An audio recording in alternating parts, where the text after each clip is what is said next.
Hello everyone and welcome to the events that follow the final round of the Qatar Masters 2023. We have a tiebreak game between Nodirbek Yakubboev and Nodirbek Abdusattorov, and even though Arjun Erigaisi went into the final round as the sole leader, and had he won his game against Abdusattorov, he would win the tournament, and if he got a draw, it would probably mean that either he wins or he tiebreaks with someone else, and then they go into tiebreaks. But you've seen what happened in the previous video that I made. He blundered after a grueling game. He blundered with a terrible skewer with the bishop. He blundered a piece, and well, that just means that Nodirbek and other Nodirbek Yakubboev are now in the tiebreaks, and this is the last game I'm going to show. First game went to Yakubboev. He won very nicely, and now Abdusattorov needs to win this one with the black pieces in order to force further tiebreaks. Now, the time format is 5 minutes per player.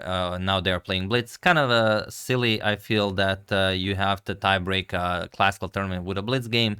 But what are you going to do? It has to be decided somehow. And yes, the two of them have played together in the Olympiad. As you know, last year, Uzbekistan won first place in the chess Olympiad. Here you have a nice photo of them, the entire team.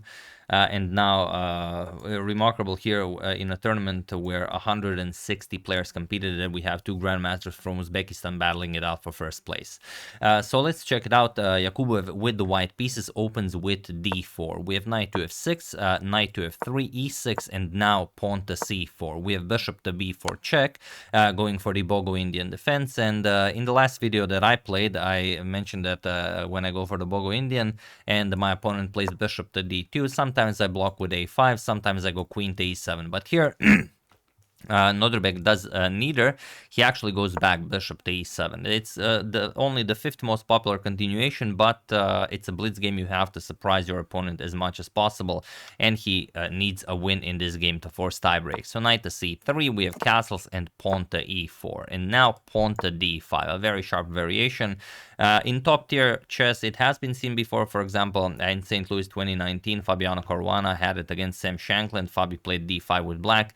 Their game ended in a draw. We have pawn to e5, knight to e4, and now there are some games where bishop to d3 was played. Also c5 is a known move, but here we have c captures on d5, and already as of move 8 we have a completely new game. So e captures on d5, and now bishop to d3, piling up on the knight here. So knight captures on d2, winning the bishop pair, queen captures, and now knight to c6. So you might consider also playing something like c6 and then maybe get the knight into the game via knight to e6, knight to c7. But Abdusattorov goes for knight to c6 right away. Also put some pressure on the d4 pawn.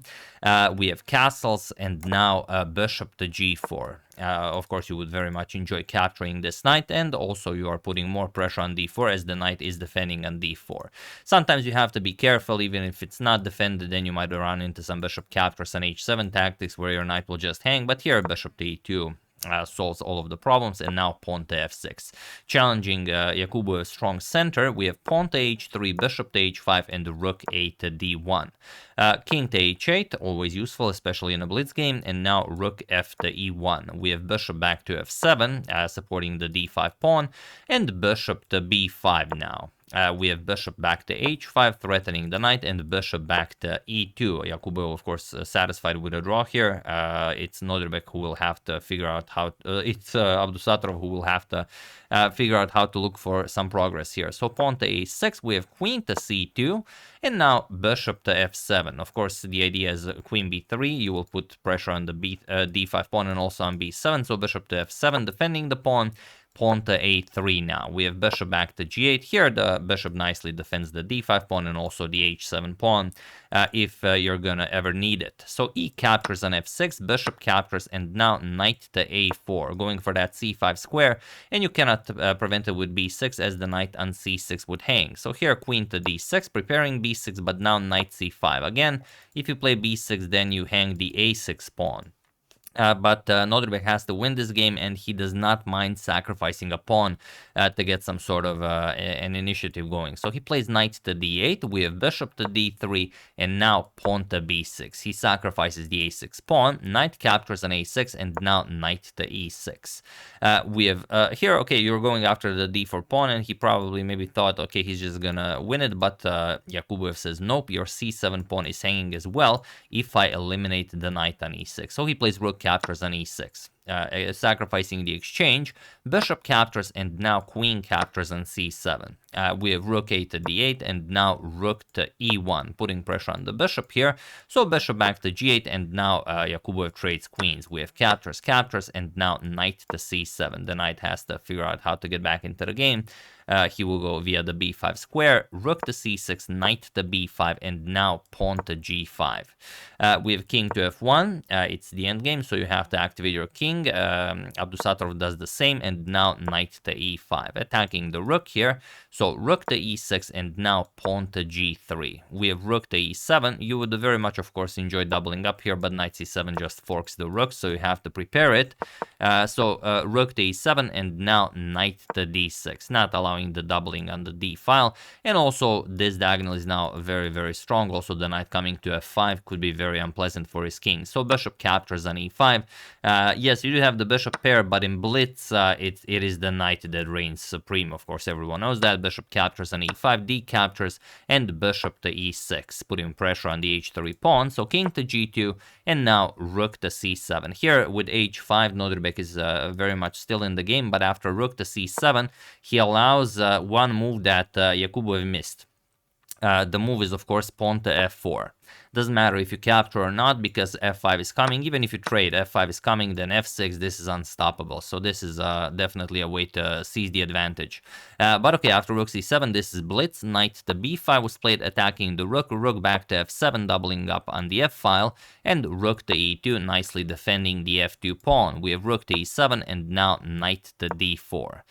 Bishop to d7, h5 still very much keeps Abdusattorov in the game, but bishop to d7 loses the game on the spot, and I'm sure you guys don't even need to pause the video to figure out why.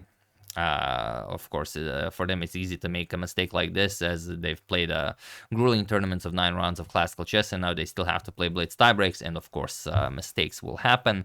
But you see that knight to f5 check will fork the rook and the queen, the king, and the only piece standing in your way of this accomplishment is the bishop on d7. So of course pawn to e6, and now you cannot stop this and this. You have to choose what to give. So bishop to c8 was played, and now knight to f5 check, forking the king and rook. So rook captures on f5, bishop captures, and king to f6. And it looks like, okay, you're gonna win the e6 pawn, you're still in the game, but look at this g4. And no, it simply does not help you. And even if you go for this bishop captures, white happily trades, captures, captures, captures, and captures. It's completely winning for white. It's king and pawn endgame, you're up a pawn, and yes, black does have the passed d pawn, but it doesn't matter. King f3, king e5, king e3, you cut off the black king. For example, d4 check, king d3, nothing to be done here. If you go after the king side pawns, then you don't even have to capture the d4 pawn. You just play a4, b4, a5, and you've created a passed pawn. Black is just much too slow here. For example, b4, king captures a5, and this is okay. In 3 moves, white will have a queen. So after g4, Abdusattorov has to figure out something else. He plays pawn to d4. He wants to give his pawns a bit of a head start if such an endgame occurs.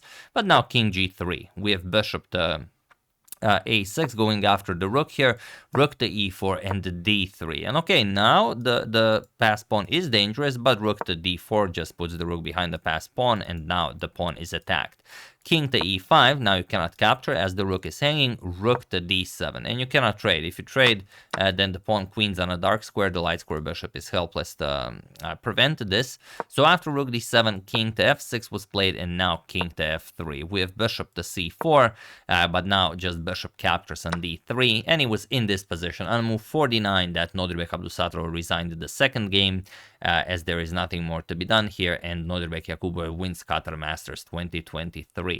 Abdusattorov had, like, I believe 1 second on the clock when he shook Yakubboev's hand, and while you could maybe play it a little bit on, there really is no point. If you go for bishop captures on e6, then just rook captures on e7, and after king captures, bishop captures on h7, you're going to be off 2 pawns, of course, completely winning.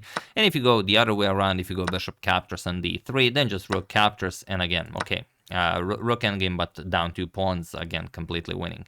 Which, you know, you probably could contest a little bit if you're really super motivated, but I don't think Abdusattorov was already at this point. Plus, he knows that, of course, this is completely winning, and chances are, well, I mean, yeah, you will lose this, like maybe you don't lose this 1 game out of 1,000, maybe. So yeah, after bishop captures on d3, he resigned, and Nodirbek Yakubboev wins Qatar Masters 2023. And these are the final standings, if you guys are interested, after the tournament. So Yakubboev and Abdusattorov sort of sharing first place until the tiebreaks. Yakubboev comes up on top with 7 out of 9. Then with 6.5, we have a whole bunch of people: Narayanan, Sindarov, Hikaru, Nakamura, Arjun Erigaisi, Parham Maksudlu, Gukesh. With 6 out of 9, David Paravian, Murli Kartakian, Anish Giri, Alexei Shimanov, Rinat Yumabayev, Salim Saleh, Abhimanyu Puranik, and Magnus Carlsen in 16th place. And Magnus was very, very close to losing the last game that he played, but he somehow managed to get a draw in that rook endgame. Which I didn't think would happen. I thought he would be just disgusted with how the tournament went for him and that he would just lose the final game. But no, he actually, you know, fought very, very hard and very, very long in a completely dead lost position, and he was able to get a draw. So yeah, that's the game, and a little bit of info about the tournament. As far as the live ratings go, I can even you know, read them out if you guys want. So Magnus Carlsen lost quite a bit of rating points. He lost 11.2 rating points. He's now on 28-27. Fabi won 8 points, but that's from the US Chess Championship. He's now on 27-94, so very close to breaking 2800 again.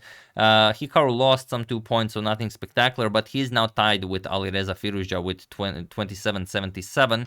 So if they will be, you know, giving out one spot on who has the biggest rating, it will go to one of them, depending on how, you know, their next couple of games go. Then we also have Anish lost 8 points. He's down to number 7 in the world. Wesley basically the same, lost 1 point. Rapport lost 1 point. Anand lost 6 points, 27-47. We have Gukesh also lost 12 points, so he's now down to number 12. Again, not in the top 10. And I don't know if we have any big winners. Levon lost 14 points, but that's also from the US Chess Championship. Parham Maksudlu won 19 points also in this tournament. Vincent up 6 points. Who we have here? Vladislav Artemiev also up 16 points. I don't know which tournament he's playing exactly.